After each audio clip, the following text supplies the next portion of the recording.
जय महाराष्ट्र। मी संभाजी शिरसाट, अध्यक्ष महाराष्ट्र राज्य शिक्षक सेना।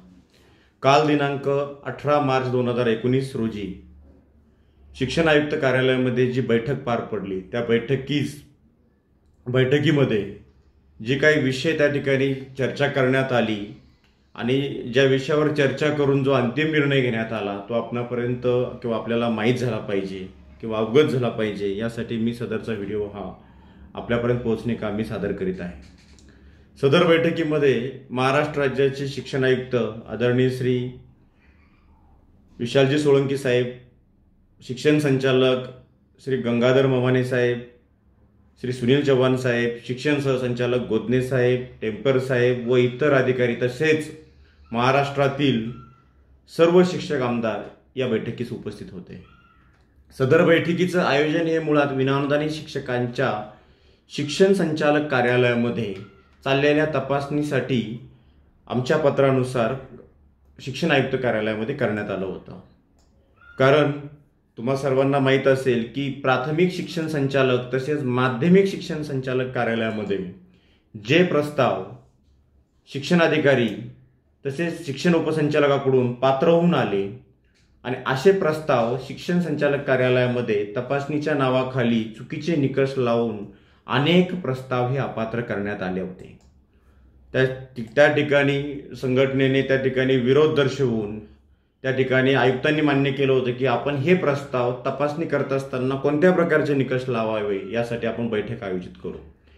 सदर बैठकीमध्ये पहिला मुद्दा असा आहे की जे प्रस्ताव शिक्षण संचालकांनी शेवटच्या वर्गामध्ये, नंबर 1 विषय असा आहे की जे प्रस्ताव शेवटच्या वर्गामध्ये पटसंख्या ही त्या शैक्षणिक वर्षातील मूल्यांकनाच्या वेळेस जर 30 नसेल तर असे प्रस्ताव त्यांनी अपात्र केले होते। म्हणून अशा प्रस्तावाच्या बाबतीमध्ये त्या ठिकाणी मागणी करण्यात आली की सदरचे प्रस्ताव हे अनुदानासाठी आजच्या तारखेला जात असल्याने तुम्ही शेवटच्या वर्गातील पटसंख्या ही आजच्या तारखेची पकडणं गरजेची आहे, जेणेकरून सदरच्या शाळा ह्या अनुदानास पात्र होतील। अन्यथा जी त्रुटी पहिलीच होती तीच त्रुटी आताही राहणार आहे। त्याचप्रमाणे विनाअनुदानित शाळांच्या बाबतीमध्ये ज्या काही समजा प्राथमिक शाळांच्या तुकड्या होत्या आणि त्या तुकड्याला शासन मान्यता नाही म्हणून अनेक शाळा अपात्र करण्यात आल्या होत्या, तेही त्या ठिकाणी प्रकर्षाने सांगितलं की मे 2013 पर्यंत RT लागू नव्हता, तोपर्यंत जुन्याच निकषाप्रमाणे संच मान्यता होत होती। त्यामुळे मे 2013 पर्यंत दिलेल्या सर्व तुकड्या ह्या वैध समजाव्यात आणि वैध समजून त्यांचे वय हे 4 वर्ष पूर्ण भरत असेल तर त्यांना अनुदान त्या ठिकाणी देण्यात यावं। ही मागणी येत्या 4 दिवसामध्ये आम्ही प्रस्ताव सादर शिक्षण संचालक आदरणीय श्री सुनील चव्हाण साहेब यांनी मान्य केली आणि मी सदरचा प्रस्ताव आयुक्ताकडे पाठवून तो मान्य करून घेतो, या ठिकाणी ती ग्वाही दिली। त्याचप्रमाणे विनाअनुदानित शाळांच्या बाबतीमध्ये जे काही छोट्या छोट्या कारणासाठी त्या ठिकाणी त्रुटी लावून ज्या शाळा अपात्र केलेल्या आहेत, याची कुठेतरी टेक्निकली दृष्ट्या तो कागद किंवा ते अभिलेख किंवा ती गोष्ट त्या प्रस्तावात उपलब्ध असते, परंतु एवढ्या मोठ्या राज्याचे प्रस्ताव आणि राज्याचे प्रस्ताव शिक्षण संचालक कार्यालयामध्ये जातात आणि गेल्याच्या नंतर त्या ठिकाणी जे अधिकारी बसून त्या ठिकाणी टेक्निकली चुका करतात, त्रुटी काढतात। अशा बाबतीमध्ये त्यांना म्हणजे विनंती करण्यात आली की तुम्ही त्या ठिकाणी तपासणी केल्याच्या नंतर जी काही त्रुटी असेल ही त्रुटी एकदाच ज्याप्रमाणे शिक्षण संचालक आदरणीय ममाने साहेब यांनी किंवा शिक्षण आयुक्तांनी ज्युनियर कॉलेजच्या त्रुट्या कळवल्या होत्या, कुठेतरी तुम्ही आमची असलेली त्रुटी ही एकदाच कुठेतरी कागदोपत्री लिखित येऊ द्या, जेणेकरून त्या त्रुटीची एकदा पूर्तता केली तर त्या ठिकाणी कुठेतरी रेकॉर्ड उपलब्ध राहील। मग त्या ठिकाणी असं ठरण्यात आलं की ज्या शाळा शिक्षण संचालक प्राथमिक तथा उपसंचालक स्तरावरती त्रुटी लावून अपात्र करण्यात आलेल्या आहेत, अशा शाळांची त्रुटी ही शिक्षण उपसंचालकांना कळवली जाईल। अशा शाळांच्या त्रुट्या ह्या त्या विभागातील शिक्षण उपसंचालकांना कळवल्या जातील आणि त्या त्रुटींची पूर्तता त्या विभागातील शिक्षक उपसंचालकाकडे त्या ठिकाणी संबंधित शाळेने करावायची आहे। याच्याही पलीकडे त्याही ठिकाणी उपसंचालक स्तरावर जर तुम्हाला असं वाटत असेल की कुठेतरी अन्याय होतोय आमचे कागद असून सुद्धा यांनी चुकीचा रिपोर्ट पाठवलेला आहे. तर अशा शाळांनी शिक्षण संचालक स्तरावर त्रुटीची पूर्तता केली तरी चालेल अशा पद्धतीचा एक धोरणात्मक निर्णय त्या ठिकाणी करण्यात आला आणि ही सर्व प्रक्रिया येत्या 4 दिवसांमध्ये ते सुरू करणार आहेत आणि सदर शाळेच्या बाबतीमध्ये अंतिम निर्णय घेण्याची एक लिमिट त्या ठिकाणी 30 एप्रिलपर्यंत त्यांना ती देण्यात आलेली आहे. तदनंतर सदर व्हिडिओमार्फत मी तुम्हाला दुसरा विषय तेवढाच गांभीर्याने या ठिकाणी निदर्शनास आणून देण्यात आहे. दुसरी मागणी अशी करण्यात आली त्या ठिकाणी की ज्या महाराष्ट्रामध्ये सन 2012-13 मध्ये ज्या नैसर्गिक तुकड्या आलेल्या आहेत आणि या नैसर्गिक तुकड्या शासन मान्य असून आणि त्या तुकड्यामध्येच लिहिलेलं आहे की 4 वर्ष झाल्याच्या नंतर ह्या अनुदानास पात्र राहतील, 5व्या वर्षी त्यांना अनुदान देय राहील. परंतु सरकारचं किंवा तथा सरकारी कार्यालयामधील शिक्षण विभागातील कोणत्याही कार्यालयामध्ये याबाबत कार्यवाही सुरू नाही. म्हणून त्या ठिकाणी ही प्रामुख्याने जोरदार मागणी करण्यात आली की महाराष्ट्रातील ज्या काय 5 ते 6 हजार अशा तुकड्या आहेत अशा तुकड्यांच्या बाबतीमध्ये तात्काळ शासन स्तराला शिक्षण आयुक्तांनी प्रस्ताव पाठवावा आणि यांच्या अनुदानाच्या बाबतीत तात्काळ प्रस्ताव येत्या 15 दिवसामध्ये ते पत्र काढून यांच्या प्रस्तावाची तपासणी सुरू करून अशाही तुकड्यांना अनुदानास पात्र करावं असाही त्या ठिकाणी निर्णय घेण्यात आला. शालार्थाचा विषय अनेक शिक्षकांना, अनेक पीडित शिक्षकांना शिक्षण अधिकारी तथा शिक्षण उपसंचालक स्तरावर वैयक्तिक मान्यता देऊनही केवळ शालार्थ आयडी नाही म्हणून गेल्या 2 ते 3 वर्षापासून पगार नाही. हा विषय अतिशय गंभीर आहे. वेळोवेळी त्या ठिकाणी शिक्षण आयुक्तांना त्या ठिकाणी मांडलेला आहे. परंतु आजच्या या मीटिंगमध्ये सुद्धा शिक्षण आयुक्तांना हा विषय फार गांभीर्याने मांडण्यात आला, आक्रमक पद्धतीने मांडण्यात आला की शिक्षकाला वैयक्तिक मान्यता असूनही, सगळ्या गोष्टी असूनही तो शिक्षक हा गेल्या 2-3 वर्षापासून विनावेतन आहे आणि हा केवळ आणि केवळ तुमच्या धोरणामुळे आणि तुमच्या शालार्थ आयडी न दिल्यामुळे हा शिक्षक आज उपासी आहे.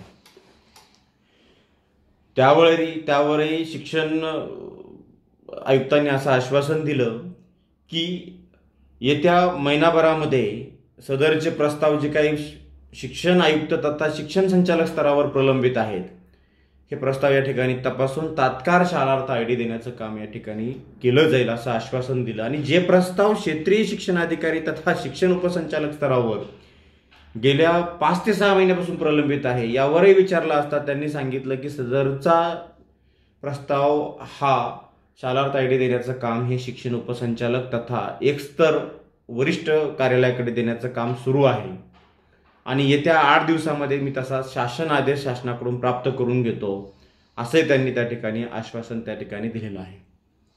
त्याचप्रमाणे नंतरचा प्रश्न असा होता की शिक्षकेतर कर्मचाऱ्याच्या बाबतीमध्ये 28 जानेवारी 2019च्या शासन निर्णयानुसार जर आकृतीबंध शिथिल करण्यात आलेला आहे, उठलेला आहे आणि 7 मार्च 2019 प्रमाणे जर कशी भरती करावी याची डायरेक्शन दिली असतील तर या बाबतीत सुद्धा तात्काळ संच मान्यता करून जिल्ह्यामध्ये प्रलंबित असलेल्या वैयक्तिक मान्यता, अनुकंप मान्यता तात्काळ मार्गी लावाव्यात अशी मागणी करण्यात आली. तसे निर्देशही त्यांनी संबंधित अधिकाऱ्यांना शिक्षण आयुक्तांनी त्या ठिकाणी दिलेले आहेत. त्याचप्रमाणे क्रीडा शिक्षकाचाही त्या ठिकाणी गंभीर प्रश्न आहे. शाळेमध्ये क्रीडा शिक्षक राहू नये असं सरकारचं धोरण आहे. त्यामुळे पोर्टलची भरती असो किंवा विद्यमान कार्यरत क्रीडा शिक्षक असो याच्यामध्ये क्रीडा शिक्षकांना स्थान दिलेलं नाही. केवळ अभियोग्यता चाचणीमध्ये क्रीडा शिक्षकांना परीक्षेचं कोणत्याही प्रकारचं त्या ठिकाणी माध्यम दिलं नव्हतं किंवा प्रोव्हिजन नव्हती आणि ती परीक्षा त्यांच्यासाठी नव्हती म्हणून तुम्ही याच्या नावाखाली जर त्या ठिकाणी जागा उपलब्ध करून देणार नसाल तर ही बाब गंभीर आहे. तुम्ही शिक्षण विभागातून क्रीडा शिक्षकच गायब करणार असाल तर शाळा चालायच्या कशा आणि शाळा त्या ठिकाणी टिकणार कशा असाही प्रश्न त्या ठिकाणी उपस्थित करण्यात आला. त्यावरही लवकरात लवकर विचार करून त्या ठिकाणी चर्चा करून त्याचं काय पुढचा जो विषय असेल, आउटपुट असेल त्या ठिकाणी त्यांनी तेही आश्वासन त्या ठिकाणी दिलेलं आहे. असे अनेक प्रश्न घेऊन आक्रमक पद्धतीने त्या ठिकाणी मांडण्याचा प्रयत्न केलेला आहे आणि सदरचे प्रश्न हे शासन स्तरावरील काही आहेत, काही यांच्या कार्यालय स्तरावर आहेत, ते त्या ठिकाणी त्यांनी मार्गी लावली जातील असे आश्वासन या ठिकाणी दिलेलं आहे. शिक्षक मित्रांनो, या ठिकाणी मी या व्हिडिओमार्फत तुम्हाला आवर्जून या ठिकाणी सांगणार आहे की सध्या शिक्षण विभागामध्ये चाललेला हा जो गोंधळ आहे हा अतिशय शिक्षकांच्या बाबतीमध्ये चिंताजनक तसेच अनुदानापासून वंचित ठेवणार आहे। कारण गेल्या 16-17 वर्षापासून विनावेतन विनाअनुदान तत्वावर काम करणाऱ्या लोकांचं दुःख हे मी स्वतः अनुभवलेलं आहे आणि स्वतः ह्या परिस्थितीमधून मी लोकांना त्या ठिकाणी बघितलेलं आहे। काय सरकारी कार्यालयामध्ये शिक्षण विभागाच्या या कार्यालयामध्ये तपासणीच्या नावाखाली जर अशा पद्धतीने जर शिक्षकावर अन्याय होत असेल तर अशी कोणतीही गोष्ट महाराष्ट्र राज्य शिक्षक सेना या ठिकाणी खपवून घेणार नाही। यासाठी कुठेतरी सर्व शिक्षकांनी एकत्र येणं गरजेचं आहे। कालच्या झालेल्या या मीटिंगमध्ये सोमवारी झालेल्या या मीटिंगमध्ये त्यांनी दिलेलं हे आश्वासन येत्या दीड महिन्यामध्ये जर यांनी पूर्ण केलं नाही तर कुठेतरी आपल्याला ह्या न्याय मिळवण्यासाठी सर्व शिक्षकांना रस्त्यावर उतरून संघर्ष करावा लागेल, याबद्दल कोणत्याही प्रकारचं दुमत नाही। त्यामुळे मी या ठिकाणी कालच्या मीटिंगच्या आधारे तुमच्याशी संवाद साधन असताना अशी आशा बाळगतो की लवकरात लवकर विनाअनुदानित शिक्षकांना अनुदान मिळो, शालार्थ ID मिळून 3 ते 4 वर्षापासून विनावेतन काम करणाऱ्या शिक्षकांचं वेतन सुरू झालं पाहिजे। अनुकंपा तत्वावर शिक्षकांच्या मान्यता झाल्या पाहिजेत, मान्यता तसेच त्यांचंही वेतन त्या ठिकाणी सुरू झालं पाहिजे आणि कुठेतरी एकमेव या शिक्षण विभागामध्ये तथा संपूर्ण महाराष्ट्रामधील सरकारी कार्यालयामध्ये एकमेव हा कर्मचारी शिक्षक असा आहे की जो प्रामाणिकपणाने अध्ययन अध्यापनाचं विद्यार्थ्याला ज्ञान देण्याचं काम करत आहे आणि तेही कोणत्याही प्रकारचा भ्रष्टाचार न करता भ्रष्टाचार विरहित काम करणारा माणूस हा केवळ एकमेव शिक्षक असा आहे। आणि या प्रामाणिक शिक्षकांची ह्या महाराष्ट्रामध्ये संख्या जास्त असताना सुद्धा, बहुसंख्य शिक्षण असताना सुद्धा मात्र या शिक्षकालाच वेळोवेळी या शासनाकडून तथा ह्या सरकारी शिक्षण विभागामध्ये काम करणाऱ्या अधिकाऱ्याकडून त्रास दिला जातो। यापुढे हा प्रकार कोणत्याही पद्धतीने किंवा कशाही प्रकारे खपवून घेतला जाणार नाही। मी सदरच्या व्हिडिओमार्फत या संबंधित शासनाला तसेच शिक्षण विभागातील अधिकाऱ्यांना सूचित करू इच्छितो आणि यापुढे लवकरात लवकर या सर्व मागण्या कालच्या ज्या काही मीटिंग बैठकीमध्ये झाल्या या मान्य कराव्यात, अन्यथा सर्व शिक्षकांना तथा सर्व संघटनांना रस्त्यावर उतरून स्वतःचा न्याय मिळवण्यासाठी संघर्ष करावा लागणार आहे, याबद्दल तीळ मात्र शंका नाही। जय हिंद, जय महाराष्ट्र।